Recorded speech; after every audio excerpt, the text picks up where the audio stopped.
Kelangkaan tabung gas 3 kg ini terjadi sudah dalam beberapa hari terakhir, setelah warga melakukan pencarian di sejumlah lokasi tingkat pengecer hingga agen dan pangkalan, di mana tabung gas melon tidak ada. Menurut salah satu warga, dirinya membutuhkan 2 tabung gas 3 kg untuk keperluan memasak selama 25 hari hingga 30 hari. Sehingga dengan kelangkaan dirinya meminta segera dipenuhi. Susah nyarinya, Bu? Susah carinya. Sudah berapa hari udah? Ini kami lah, seminggu ini lah. Iya. Iya. Biasanya gampang Bu dapatnya? Iya, separuh di warung-warung kecil ini mudah ini sukarnya lah cari di warung-warung kecil ini. Makanya minta sini tuh. Iya. Harapan kita, Bu? Masyarakat di sini nak ini dapat warung-warung kecil ini hendaknya. Lalu 2 tabung. 2 tabung per bulan.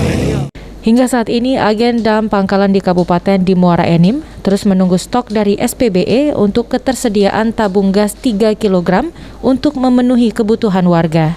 Mardiansyah, PAL TV.